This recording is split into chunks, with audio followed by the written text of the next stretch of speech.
Selamat datang di pembahasan mendalam kita. Hari ini kita mau ngobrolin sesuatu yang kita semua hadapi tiap hari nih, yaitu soal membuat keputusan. Betul banget. Hidup ini kan ya isinya pilihan melulu ya. Iya kan? Dari yang remeh banget kayak mikir mau pakai baju apa pas cuaca lagi nggak jelas gini, Hmm, sampai ke keputusan yang gede banget yang bisa ngubah arah hidup. dan hampir selalu kita bikin pilihan itu dalam kondisi yang nggak pasti kan? Itu dia. Nah, sumber kita kali ini bab 15 dari buku The Art of Uncertainty, judulnya pas banget, membuat keputusan dan mengelola risiko. Pas banget emang. Jadi, tujuan kita sekarang ini ya, kita mau coba bedah bareng strategi-strategi penting dari bab ini. Gimana sih caranya kita milih pas hasilnya nggak jelas? Oke. Kita bakal lihat kenapa teori-teori pengambilan keputusan yang katakanlah rapi gitu ya, seringkali nggak nyambung sama cara kita mikir sebagai manusia. Iya, sering beda jauh. Dan gimana kita bisa lebih cerdas gitu ya, ngadepin ketidakpastian ini. Siap? Mari kita mulai. Siap. Yuk. Oke, jadi bab ini ngingetin kita ya, inti dari hidup itu ya bikin keputusan di tengah ketidakpastian. Bener-bener dari hal sepele, kayak jam berapa berangkat kantor biar nggak kena macet parah. Iya, itu keputusan harian banget. Sampai pilihan besar mungkin kayak, wah mau punya anak nggak ya? Atau pindah kerja? Atau milih perawatan medis A atau B gitu. Itu poin yang penting banget. Dan yang menarik ya, banyak keputusan penting ini justru nggak kita analisis dalam-dalam gitu tiap saat. Oh gitu ya. Kan ada tuh model standar dalam teori keputusan, namanya teori utilitas harapan. Iya, expected utility theory. Nah, simpelnya kan, teori ini bilang kita harusnya nimbang nih, seberapa mungkin suatu hasil bakal kejadian, terus dikaliin sama seberapa gede nilai atau manfaat hasil itu buat kita. Terus ya pilih aja opsi yang nilai harapannya paling tinggi. Secara teori gitu. Tapi, perilaku kita di dunia nyata seringnya beda ya. Jauh beda malah. Sumber kita ini nunjukin beberapa pola perilaku umum yang nggak sejalan sama model rasional murni itu. Apalagi kalau udah nyangkut untung rugi. Gimana tuh contohnya? Misalnya, kalau soal potensi keuntungan, kita itu cenderung risk averse. Jadi, menghindari risiko. Maksudnya gimana tuh, risk averse? Kita lebih milih dapat, katakanlah, Rp100.000 pasti, daripada punya peluang 50% dapat Rp250.000, tapi 50% lagi nggak dapat apa-apa. Padahal kalau dihitung, nilai harapan yang kedua itu lebih tinggi loh. Oh iya ya, lebih milih yang aman aja gitu. Persis, istilahnya kan burung di tangan lebih baik daripada dua di semak-semak. Oke. Itu kalau soal untung. Tapi bukannya logika kita jadi aneh ya kalau menyangkut potensi rugi? Gimana tuh kata buku ini? Nah, itu dia. Logikanya kayak kebalik. Kalau untuk kerugian yang probabilitasnya kecil, kita justru risk averse juga. Oh, sama juga. Iya, contohnya gampang. Kita rela bayar premi asuransi kan buat mindarin kerugian gede yang kemungkinannya kecil banget. Benar juga. Tapi anehnya nih, pas dihadapkan sama kerugian yang probabilitasnya tinggi, kita malah cenderung jadi risk seeking. Jadi malah nyari risiko. Loh, kok bisa gitu? Misalnya, orang mungkin lebih milih berjudi, 50-50 gitu, untuk ngegandain kerugiannya, daripada pasrah aja nerima kerugian besar yang udah pasti di depan mata. Wah, ini bener-bener nunjukin betapa nggak rasionalnya kita ya dibanding model teori. Iya, otak kita emang nggak kayak kalkulator. Jadi intinya, kita takut rugi itu lebih gede daripada rasa senang kita kalau untung. Dan kita nggak suka sama yang nggak jelas. Betul. Dan ada lagi nih fenomena menarik. Namanya ambiguity aversion. Keengganan sama ambiguitas. Itu apa lagi tuh? Buku ini pakai contoh klasik. Misalnya Anda disuruh pilih warna dulu. Merah atau hitam. Terus disuruh pilih kantong A atau B buat ngambil bola. Oke. Kantong A isinya jelas. 50 bola merah, 50 bola hitam. Peluangnya kan pasti 50% untuk warna pilihan Anda. Jelas ya itu. Tapi kantong B isinya 100 bola juga. Cuma kita nggak dikasih tahu berapa yang merah, berapa yang hitam. Bisa jadi 90 merah, 10 hitam.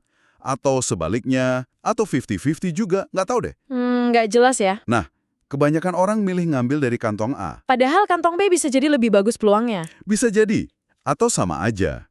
Tapi kita tuh nggak nyaman sama ketidakpastian soal probabilitasnya itu sendiri. Kita lebih suka resiko yang ukurannya jelas, kayak kantong A, daripada ambiguitas total di kantong B.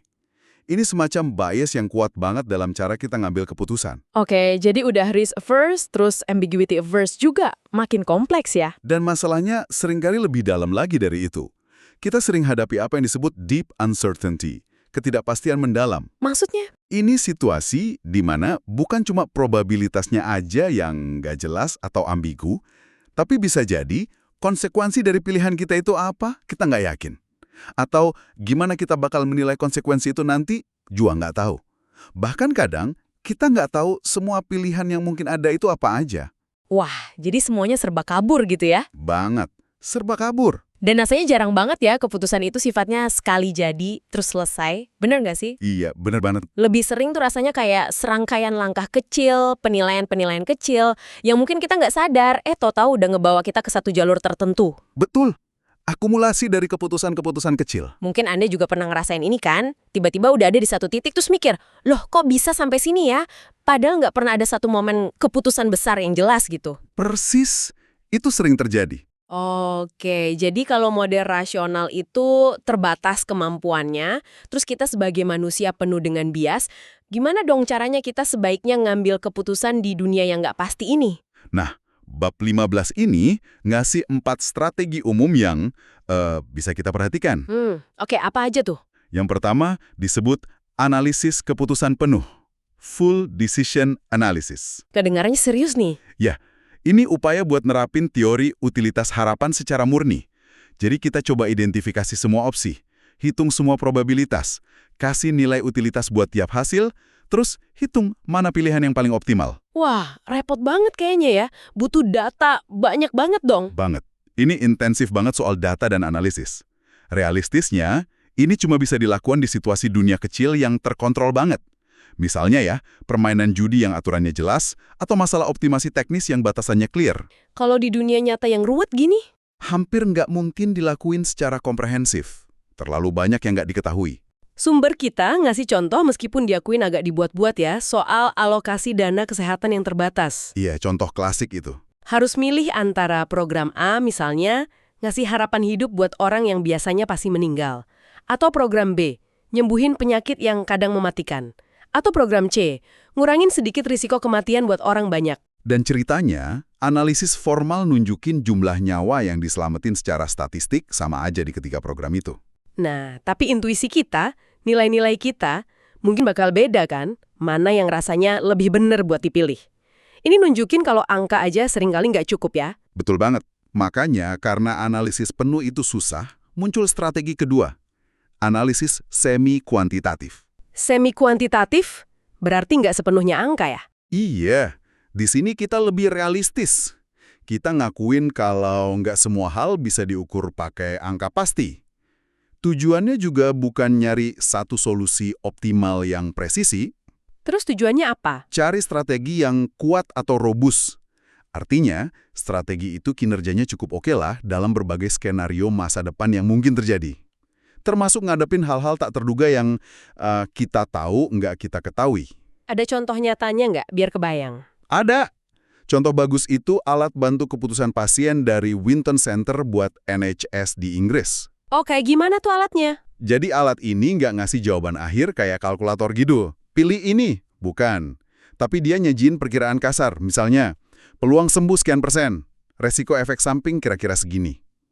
Formatnya dibikin gampang dimengerti. Terus gunanya buat apa? Tujuannya buat ngebantu diskusi antara pasien sama dokter. Biar pasien bisa nimbang-nimbang opsinya, ngeksplorasi perasaannya sendiri gimana soal risiko dia, tipe yang hati-hati atau berani ambil risiko. Ah, jadi biar pasien bisa bikin pilihan yang terasa pas buat dia sendiri ya, bukan cuma ikut kata dokter atau angka? Persis, itu intinya. Contoh lain yang sering dipakai di kebijakan kesehatan publik itu QLW, Quality Adjusted Life Year. Pernah dengar tuh QLW? Itu kan cara ngasih skor ke kualitas hidup ya? Betul, idenya setahun hidup sehat sempurna nilainya 1 QLW. Kalau setahun hidup dengan kondisi sakit tertentu, nilainya kurang dari 1. Gimana cara nentuin nilainya? Biasanya dari survei publik. Misalnya, nanya ke orang-orang, mereka nilai 7 tahun hidup dengan depresi berat itu setara dengan berapa tahun hidup sehat. Mungkin rata-rata jawab 5 tahun. Nah, dari situ kondisi depresi berat dikasih nilai utilitas sekitar 0,71, 5 dibagi 7. Menarik caranya. Tapi pendekatan ini ada masalahnya juga kan ya? Pasti ada. Pertama, apa nilai rata-rata dari survei itu beneran ngegambarin nilai personal tiap orang? Kan beda-beda. Itu satu. Benar. Kedua, interpretasi teoritisnya kadang jadi aneh. Kalau nilai utilitasnya 0,71, secara teori artinya orang rela ngambil resiko kematian 29%, 1 dikurang 0,71, dalam operasi demi sembuh dari depresi. Iya, kedengarannya ekstrim ya. Rasanya kok nggak realistis banget ya buat kebanyakan orang? Ini nunjukin batasan kalau kita maksa ngasih angka ke sesuatu yang subjektif banget kayak kualitas hidup. Anda benar banget. Ini nunjukin kesulitan mendasar ngukur nilai-nilai personal. Kalau kita balik ke contoh infografis vaksin AstraZeneca dari bab sebelumnya, kita lihat dilema trade-off manfaat lawan risiko. Iya, itu jelas banget dilemanya. Ada perbedaan kualitatif yang penting di situ. Korban efek samping, meskipun jarang banget, itu jadi individu nyata. Kita bisa lihat ceritanya, orangnya. Bener. Sementara itu, orang yang terselamatkan dari penyakit gara-gara vaksin, itu orang statistik. Kita nggak pernah tahu persis siapa aja mereka. Oh iya. Nggak kelihatan orangnya. Nah, perbedaan ini ngaruh banget ke cara kita ngerasain dan nimbang risiko. Oke, masuk akal. Nah, kita lanjut ke strategi ketiga kalau gitu. Apa tuh? Strategi ketiga ini strategi analisis risiko. Fokusnya lebih spesifik ke risiko-risiko yang dampaknya serius atau katastrofik. Contohnya? Contoh paling terkenal itu kerangka kerja toleransi risiko atau Tolerability of Risk.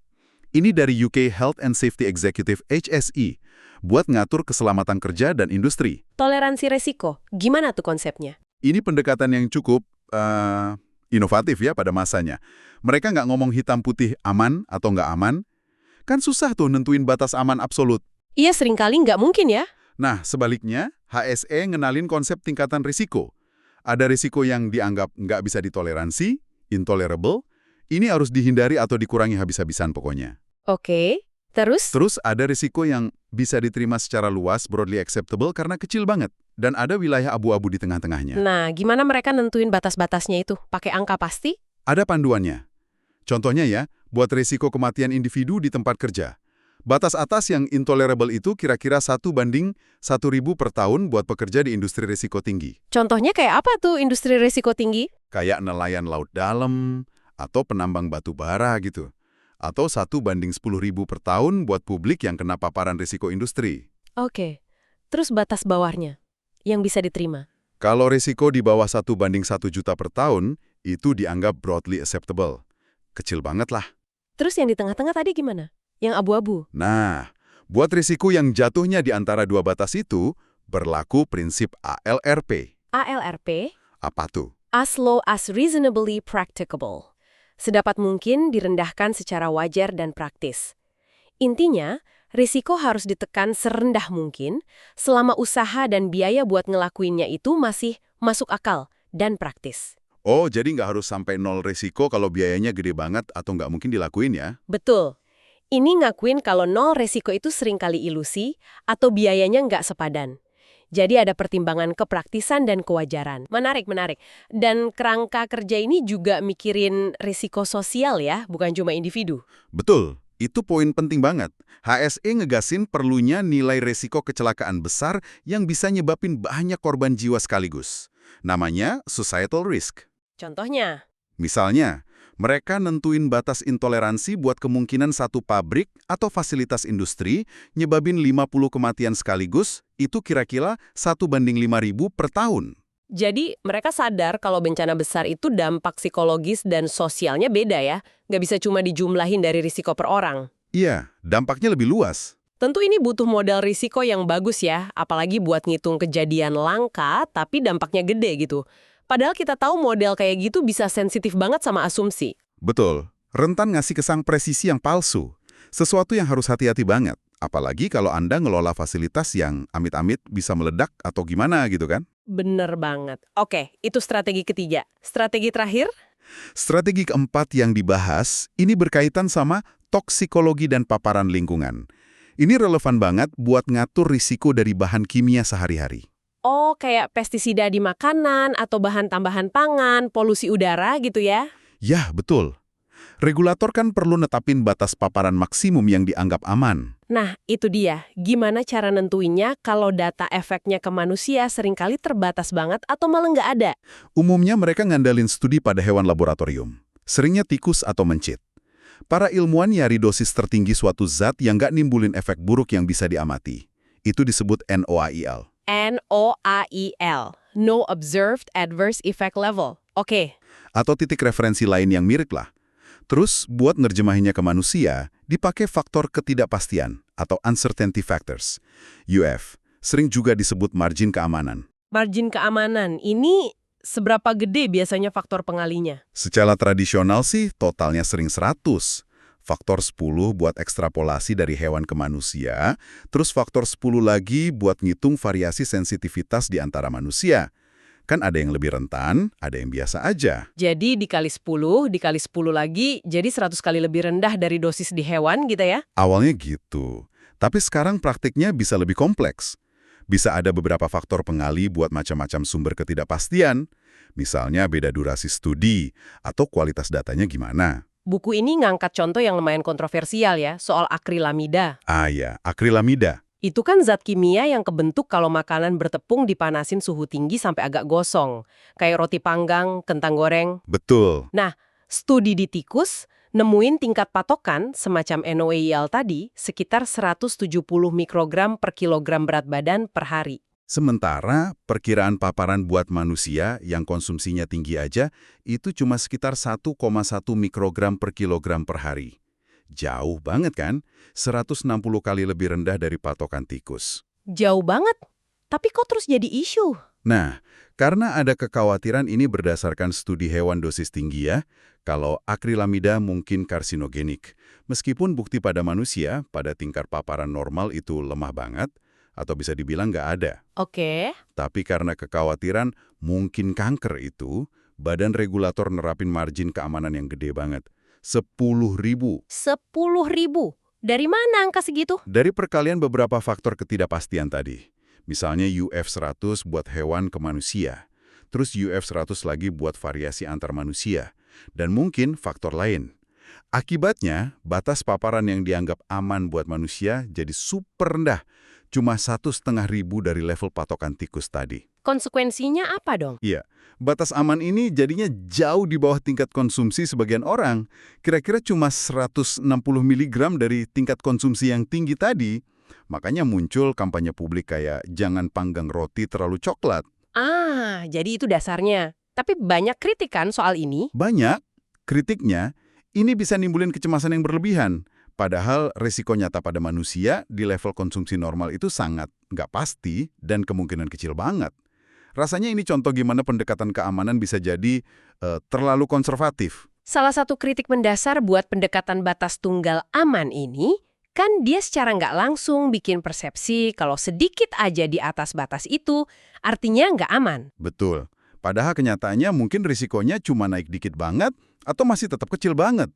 Ini beda sama kerangka kerja dua ambang batas HSE tadi, tak tertoleransi, dapat diterima, yang rasanya lebih lebih nuansa gitu. Dan penting juga buat nggak lupa lihat potensi manfaatnya, jangan cuma fokus risikonya aja. Nah, itu dia. Kayak contoh kopi. Dulu kan sempat ada rame-rame soal resiko kanker, tapi sekarang malah banyak studi nunjukin justru ada manfaat kesehatan kalau minum kopi secukupnya. Kalau fokusnya sempit ke satu potensi resiko aja, bisa salah kaprah lihat gambaran besarnya. Bener banget. Semua ini nyambungnya ke apa yang disebut prinsip kehati-hatian. Precautionary principle.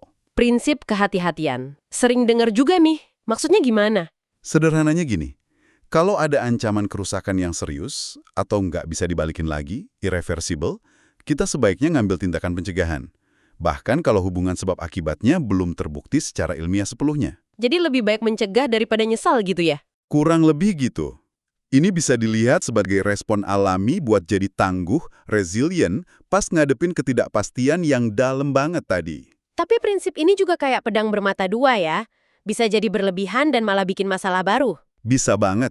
Sumber kita ngasih contoh keputusan Jerman buat nutup semua PLTN mereka pasca bencana Chernobyl dan Fukushima. Oh iya, itu kan rame ya. Keputusan itu kan didorong sama kehati-hatian soal resiko nuklir, tapi ironisnya malah bikin Jerman jadi lebih bergantung sama batu bara. yang jelas-jelas punya dampak gede ke emisi karbon dan perubahan iklim. Wah, jadi niatnya baik malah nimbulin masalah lain ya? Contoh lain yang sering dikutip itu evakuasi massal di sekitar Fukushima Daiichi tahun 2011. Lebih dari 150.000 orang dipindahin. Gila, banyak banget. Analisis setelahnya nunjukin kalau buat banyak area yang dievakuasi itu, risiko kesehatan tambahan dari paparan radiasi sebenarnya relatif kecil. Tapi proses evakuasinya sendiri, Kenapa emang? prosesnya, itu nyebabin stres berat, dislokasi sosial, masalah kesehatan mental, bahkan kematian gak langsung. Misalnya pada lansia yang dipindahin dari panti jompo. Dampaknya mungkin lebih besar daripada resiko radiasi yang berhasil dihindari. Ya ampun, ini benar-benar nunjukin perlunya keseimbangan ya. Harus hati-hati banget nimbang konsekuensi dari tindakan pencegahan itu sendiri. Persis. Kayak kutipan dari Philip Tetlock yang disinggung di buku. Kita nggak bisa ngejar semua potensi ancaman dengan sumber daya nggak terbatas. Harus ada prioritas. Jangan sampai obatnya lebih pahit dari penyakitnya. Bener banget. Jadi setelah kita ngobrol panjang lebar nih, apa ya kesimpulan yang bisa kita tarik buat Anda semua yang dengerin? Kita udah lihat macam-macam pendekatan buat ngadepin keputusan sulit pas kondisinya nggak pasti. Ada yang coba analisis penuh, terstruktur. Yang seringnya nggak praktis, Ada pendekatan semi-kuantitatif yang lebih pragmatis. Ada kerangka toleransi resiko formal buat regulasi. kayak alar tadi, Sampai prinsip kehati-hatian yang lebih kualitatif. jelas banget kalau meskipun ada teori formal soal keputusan rasional, cara kita manusia mikir dan bertindak dalam prakteknya itu jauh lebih kompleks. Dan ya bisa dibilang lebih berantakan. Iya juga ya. Kita dipengaruhi bias kognitif, emosi, cerita-cerita personal kita, dan yaitu tadi, keengganan alami sama ambiguitas. Kerangka kerja kayak toleransi resiko dari HSE atau penggunaan faktor ketidakpastian di toksikologi itu upaya dunia nyata buat ngejembatenin teori ideal sama kebutuhan praktis ngelola resiko di masyarakat. Meskipun ya tentu aja pendekatan ini punya batasan dan terus berkembang. Jadi pada akhirnya bikin keputusan penting pas informasinya nggak lengkap dan masa depan nggak pasti, entah itu buat diri sendiri, keluarga, atau buat kebijakan publik ya tetap aja tantangan gede. Iya, Nggak ada satu resep tunggal gitu ya yang cocok buat semua situasi. nggak ada. Setiap strategi punya tempatnya sendiri. Analisis kuantitatif berguna kalau datanya memungkinkan. Pendekatan kualitatif dan kehati-hatian jadi penting pas ketidakpastiannya tinggi banget. Kuncinya mungkin ya, sadar akan ragam alat bantu ini, paham asumsi dan batasannya, terus milih pendekatan yang paling pas sama konteks masalahnya. Nah, mungkin sebagai penutup nih ada pertanyaan buat Anda renungkan. Pas Anda secara pribadi nih, ngadepin pilihan gede yang konsekuensinya penting, tapi infonya kurang atau ambigu. Gimana biasanya Anda nyimbangin antara logika dan analisis sama intuisi dan perasaan Anda?